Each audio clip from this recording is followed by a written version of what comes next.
Terima kasih Anda masih bersama kami di Presisi Utama. Sebanyak 800 mahasiswa mengikuti seminar yang digelar oleh Sekolah Tinggi Ilmu Kepolisian atau STIK dengan tema menghadapi tantangan era 4.0 dan transformasi digital. Dalam sambutan yang disampaikan Ketua STIK, Irjen Polisi Dadang Hartanto mengatakan, kegiatan seminar sekolah mahasiswa STIK Angkatan 82 Widya Wira Pratama merupakan bagian dari komitmen Polri dalam meningkatkan pelayanan publik kepada masyarakat dengan mengkolaborasikan digital dan kemajuan teknologi modern dan nantinya menghasilkan rekomendasi untuk perbaikan kinerja Polri ke depannya. Acara ini dihadiri beberapa jajaran pejabat Mabes Polri, Karo Pengelolaan Data dan Informasi Divisi Humas Mabes Polri, Brigjen Polisi Cahyono Saputro dan Ketua STIK Irjen Polisi Dadang Hartanto, serta jajaran pejabat kementerian pun turut hadir dalam acara ini.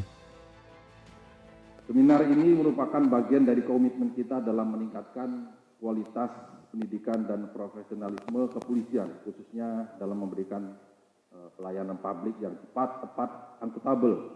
Sebagaimana kita ketahui, kepolisian memiliki peran yang sangat strategis dalam menjaga keamanan dalam negeri melalui tugas pokoknya, melindungi, mengayomi, dan melayani masyarakat. Saya berharap para mahasiswa STIK dapat mengambil peran aktif dalam seminar ini. Gunakan kesempatan ini untuk bertukar pikiran, menggali wawasan, serta mengusulkan ide-ide inovatif dalam membangun pelayanan Polri yang lebih baik. Kita tidak hanya belajar untuk memahami permasalahan, tetapi juga harus mampu merumuskan solusi konkret yang dapat diimplementasikan di lapangan. Wakil Menteri Pendayagunaan Aparatur Negara dan Reformasi Birokrasi atau PAN-RB, Komjen Polisi Purnawirawan Dr. Andes Purwadi Arianto mengatakan, penerapan birokrasi tematik seperti kolaborasi dan network governance, birokrasi bersih, efektif, dan berdaya saing, serta membentuk aparat yang humanis merupakan cara meningkatkan kepercayaan publik terhadap Polri. Tentunya, kolaborasi dan network governance adalah kunci keberhasilan dalam meningkatkan kinerja aparatur pemerintah. Beratnya tugas Polri tentunya akan terasa jika mengedepankan kolaborasi dan berjejaring dalam mendorong kinerja Polri. Kompleksitas dan dinamika kebijakan perlu didukung dengan aksi cepat dari setiap aktor, serta perlu diorkestrasi dengan baik agar hasilnya menjadi lebih optimal. Kementerian PAN-RB mengapresiasi komitmen Polri dalam upaya mempercepat transformasi digital dan keterpaduan layanan digital nasional. Seminar ini menjadi wadah bagi mahasiswa, akademisi, serta praktisi kepolisian untuk berdiskusi mengenai strategi peningkatan pelayanan publik berbasis digital. Dari Jakarta, Aisyah Barsya, Sugeng Priyatno, Polri TV. Ketua Sekolah Tinggi Ilmu Kepolisian atau STIK, Irjen Polisi Dadang Hartanto menyampaikan pesan di kegiatan seminar mahasiswa STIK, yaitu menuntut Polri dalam berinovasi memberikan pelayanan publik yang responsif. Saya lihat seminar ini cukup berhasil. Yang pertama dari undangan itu juga banyak yang antusias, pertanyaannya juga bagus-bagus, narasumbernya juga tadi disampaikan, materinya juga sangat up to date ya, yaitu tentang pelayanan yang responsif terhadap harapan masyarakat. Nah, ini menjadi fokus perhatian yang saat ini sedang kita pelajari, juga akan memberikan masukan kepada organisasi Polri terkait dengan hal-hal yang perlu diperbaiki ya, dibenahi. Ya, yang untuk tentu kita mengharapkan, semuanya mengharapkan bahwa polisi akan menjadi kepolisian yang memberikan pelayanan yang excellent. Itu saya lihat teknologi pelayanannya sangat luar biasa.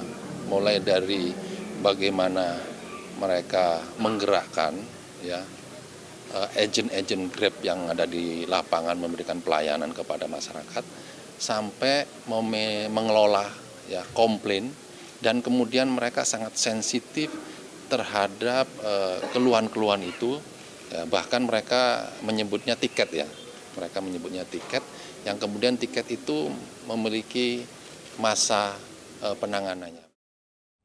Sebagai wujud dukungan Polri terhadap program makan bergizi gratis, Polri meresmikan Satuan Pelayanan Pemenuhan Gizi pada Senin 17 Maret 2025. Peresmian dipimpin langsung oleh Kapolri Jenderal Polisi Listio Sigit Prabowo. Dengan mengucap Bismillahirrahmanirrahim. 5, 4, 3, 2, 1. Kapolri Jenderal Polisi Listio Sigit Prabowo mengatakan, Polri terus melakukan peninjauan dan pengawasan distribusi makanan bergizi gratis. Selain itu, pada kesempatan ini dilakukan penandatanganan nota kesepahaman antara 16 Kapolda daerah prioritas SPPG dengan Badan Gizi Nasional dan Badan Pangan Nasional. Nota kesepahaman ini menjadi simbolis sinergitas Polri bersama stakeholder dalam peningkatan perbaikan gizi nasional menuju Indonesia Emas 2045. Untuk pemenuhan makanan bergizi tadi sudah dilaporkan oleh SPPG. Kita juga memiliki food security untuk memastikan dengan sampai ada potensi yang pada saat kita distribusikan makanan tersebut tidak layak, dan kita tentunya akan terus melakukan perbaikan sehingga kemudian makanan bergizi yang didistribusikan ke sekolah-sekolah yang ada sesuai dengan apa yang menjadi program dari pemerintah bisa kita laksanakan. Dan di SPPG Pejaten ini alhamdulillah kita juga siapkan hidroponik untuk mendukung suplai terkait dengan kebutuhan baku makan bergizi gratis ini, sehingga ini juga menjadi satu ekosistem yang kita harapkan selain untuk mendukung gizi, kualitas gizi dari anak-anak kita, ini juga menghidupkan ekosistem perekonomian di daerah, dan harapan tentunya ini akan bisa membantu meningkatkan pertumbuhan ekonomi. Bertempat di Balai Tetap Setia PP Polri Jakarta Selatan, Kapolri Jenderal Polisi Listio Sigit Prabowo didampingi oleh Ketua Pembina Yayasan Kemala Bayangkari, Nyonya Juliati Sigit Prabowo, meresmikan operasional Satuan Pelayanan Pemenuhan Gizi untuk menyalurkan 1.953 paket makanan bergizi gratis ke sekolah-sekolah di sekitar wilayah Jakarta Selatan. Wakil Ketua Gugus Tugas Makan Bergizi Gratis Polri, Irjen Pol Danang mengatakan, kedepannya Polri terus berkomitmen membangun dapur SPPG di 16 wilayah Polda prioritas lainnya, dengan menargetkan 100 SPPG yang akan diselesaikan pada bulan Juni 2025. Untuk lebih jauh menargetkan sebanyak 1.000 SPPG akan terbentuk sepanjang tahun 2025. Target program MBG Polri dibagi dalam 3 tahap. Pada tahap pertama, Polri pertama kali membangun 2 unit SPPG Mabes Polri yang berlokasi di Pejaten dan Cipinang. Kemudian pada tahap kedua disusul dengan 11 Polda prioritas. Kemudian terdapat tambahan 4 Polda sehingga jumlah terdapat 16 unit SPPG Polda prioritas, antara lain Polda Metro Jaya, Polda Jabar, Banten, Jawa Tengah, DIY, Jawa Timur, Sumatera Utara, Bengkulu, Jambi, Sulawesi Tenggara, Kalimantan, Bali, Kalimantan Timur, Kalimantan Barat, Bali, Maluku, dan Papua. Untuk memastikan kualitas bahan pangan dalam menu makanan bergizi gratis, Polri juga membangun ekosistem greenhouse hidroponik untuk mendukung kualitas gizi makanan dan meningkatkan pertumbuhan ekonomi daerah. Dari Jakarta, Atia Numa, Andi Putra, Polri TV. Kapolda Kalimantan Utara Irjen Pol Hari Sudwiyanto didampingi oleh Ketua Bayangkari Daerah Kalimantan Utara dan Bupati Bulungan berkolaborasi dengan Badan Eksekutif Mahasiswa dari berbagai perguruan tinggi di Kalimantan Utara, khususnya di Kabupaten Bulungan, dalam kegiatan berbagi kasih dan bakti kesehatan yang diselenggarakan di SP6 Desa Tanjung Buka. Berikut informasi selengkapnya untuk Anda. Kegiatan yang bertepatan dengan bulan suci Ramadan ini merupakan bentuk apresiasi kepada masyarakat yang telah bahu-membahu menjaga situasi Kamtibmas tetap aman dan kondusif di wilayah Kalimantan Utara. Kapolda Kalimantan Utara menyampaikan bahwa sinergitas antara Polri, mahasiswa, dan masyarakat sangat penting dalam menjaga stabilitas keamanan serta membangun kebersamaan. Dalam kegiatan ini disediakan layanan kesehatan gratis oleh Dokes Polda Kalimantan Utara dan Polresta Bulungan, termasuk pemeriksaan kesehatan umum, pengobatan, serta pemberian bantuan sosial bagi masyarakat yang membutuhkan. Ketua Bayangkari Daerah Kalimantan Utara juga turut berpartisipasi dalam membagikan bingkisan sembako kepada warga, sebagai bentuk kepedulian dan dukungan terhadap kesejahteraan masyarakat. Andreas, Ketua KMNI Bulungan, menyampaikan apresiasinya atas keterlibatan mahasiswa dalam kegiatan ini. Mahasiswa memiliki peran penting dalam membangun kesadaran sosial dan berkontribusi bagi masyarakat. Masyarakat yang hadir dalam kegiatan ini menyambut dengan antusias, merasa terbantu dengan adanya layanan kesehatan dan bantuan sosial yang diberikan. Kegiatan ini diakhiri dengan sesi foto bersama serta doa bersama untuk keberkahan dan keselamatan di bulan suci Ramadan.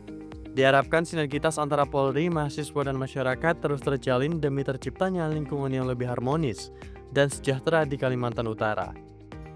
Dari Humas Polda Kalimantan Utara melaporkan untuk Polri TV. Satuan Tugas atau Satgas Pangan Polda Lampung menemukan 3 komoditas bahan pokok mengalami kenaikan harga. Temuan ini didapat dari hasil sidak di beberapa lokasi pasar di wilayah Lampung. Berikut informasi selengkapnya untuk Anda. Polda Lampung dan Polresta Bandar Lampung bersama stakeholder Pemkot Bandar Lampung mengecek kondisi pasar. Hal ini dilakukan untuk mengetahui ketersediaan komoditas dan kondisi kebutuhan bahan pangan menjelang Lebaran Idul Fitri 1446 Hijriah. Di Treskrimsus Polda Lampung dan dari Polresta Bandar Lampung bersama stakeholder juga dari TNI juga ada, Ibu Camat hadir di Pasar Gintung ini untuk melakukan operasi pasar.